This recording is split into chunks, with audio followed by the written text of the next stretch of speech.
이번 시간에는 우리 에러 검출 코드에 대해서 같이 한번 살펴보도록 하겠습니다. 첫 번째, 페리티 비트요. 페리티 비트라고 일반적으로 부르고 페리티 체크 비트라고 그렇게 부르기도 해요. 페리티 비트 같은 경우는 이제 에러 검출을 할 목적으로 만든 거예요. 에러 검출할 목적으로. 만약에 A라는 사람이 있고 B라는 사람이 있는데 A라는 사람이 B라는 사람한테 1100이라는 데이터를 전송을 했습니다. 전송을 하면 이 사람이 1100을 받아야죠. 근데 받은 사람 입장에 생각해 보세요. B라는 사람 입장에서 A라는 사람이 B라는 사람한테 뭔가 데이터를 전달할 때는 야, 너한테 뭐 보낼 거 있어. 보내줄게. 그리고 던져주거든요. 그럼 B라는 사람은 그냥 받기만 해요. 근데 A가 뭐 보냈지 B라는 사람은 알아요? 몰라? 몰라요.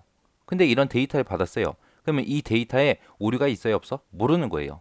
그래서 에러를 체크할 목적으로 이제 페리티 비트라는 걸 만들었는데 얘가 어떻게 사용이 되냐? 자, 송신 측이 있고 수신 측이 있겠죠. 송신 측에서 1100이라는 데이터를 보낼 때 요 뒤에다가 1비트 페리티를 추가를 시켜요. 시켜서 이제 상대방한테 보내주는 거예요. 자, 요 페리티 비트는 1비트로 되어 있고 여기 보게 되면 기수, 우수 해서 이렇게 두 가지 있습니다. 짝수하고 홀수하고 우수기수하고 두 가지가 있는데 짝수 페리티다 홀수 페리티다 이게 짝수다 홀수다 따지는 게 1의 개수 가지고 따지는 거예요. 내가 만약에 송신 측이에요. 내가 송신 측이에요. 근데 내가 여기다 페리티를 하나 집어넣고 싶어요. 그때 이제 짝수 페리티를 쓸까 홀수 페리티를 쓸까는 내가 결정하는 거예요. 송신 측에서. 송신 측에서 결정해서 아, 나 이거 짝수 페리티로 보내야지 라고 했을 때 지금 데이터에 보게 되면 1의 개수가 두 개가 있죠. 그럼 짝수개가 맞죠? 맞으니까 이 페리티 영역에다가 0이라고 써서 묶어서 보내주는 거예요. 근데 내가 여기서 만약에 홀수 페리티, 기수 페리티를 쓰겠다라고 했을 때 1의 개수를 세보니까 데이터 지금 두 개 있잖아요. 두 개면 짝수잖아요. 그러니까 페리티에다가 1이라고 써서 기수 페리티를 묶어서 보내주는 겁니다. 해서 만약에 내가 이렇게 데이터 묶었어요. 데이터가 있고 페리티에다가 1을 추가시켜서 내가 기수 페리티를 묶었습니다.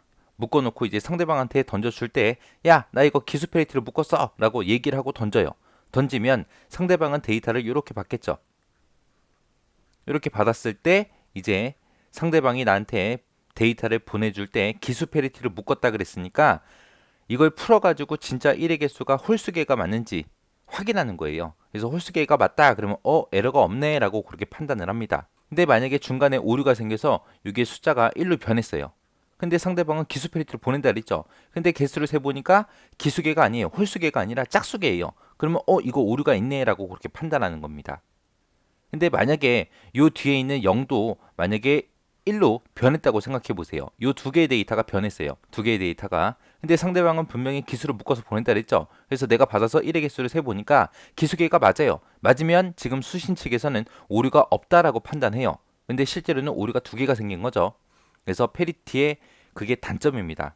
페리티 비트는 1비트로 되어 있고 에러를 딱 한 개만 검출할 수 있어요. 검출. 한 개 검출만 해주는 아이.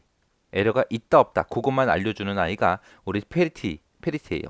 그래서 여기 보면 에러 교정은 불가능하다라고 써져 있죠. 그래서 에러를 딱 한 개 검출만 할 수 있는 게 페리티다라고 그렇게 기억하시면 됩니다. 그 다음에 이제 해밍 코드요. 해밍 코드라는 아이는 에러를 검출을 해요. 검출한 다음에 이제 뭐까지 가능하다? 교정까지 가능하다. 유일하게 오류를 찾아서 고쳐주는 것까지 하는 코드가 우리 해밍 코드입니다. 해밍 코드는 두 개 비트에 에러 검출할 수 있고요. 그 중에서 한 개의 에러를 교정할 수 있습니다.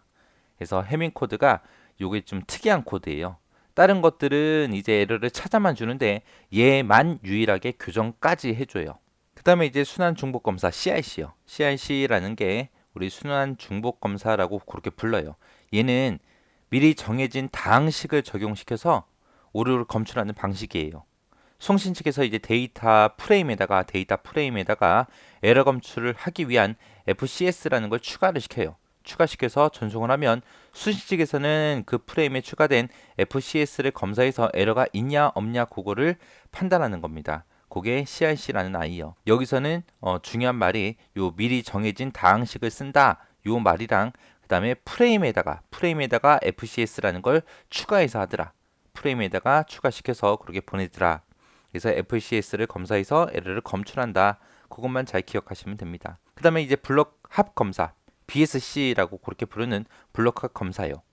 얘는 이제 페리티 비트의 단점을 보완한 방식이에요. 블록합 검사다. 그럼 만약에 내가 데이터를 1100이라는 데이터랑 1001이라는 데이터를 보낼 거예요. 그러면 요 뒤에다가 페리티를 하나씩 추가시키겠죠. 기수다, 우수다 해서 여기다 이제 페리티를 추가시킬 거예요. 여기만 이제 추가시키는 게 아니라 요 아래쪽도 가로만 이렇게 검사를 하는 게 아니라 세로도 검사할 수 있게 요 아래쪽에다가 또 페리티를 또 추가시키는 거예요. 네 개를. 그래서 가로, 세로 전부 다 검사해 주는 거.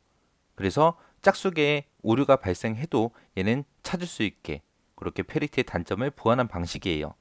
해서 프레임 내 모든 문자의 같은 위치의 비트에 대해서 페리티를 추가해서 계산하고 맨 마지막에 추가 문자를 부가하는 방식을 보고 블록합 검사라고 그렇게 합니다.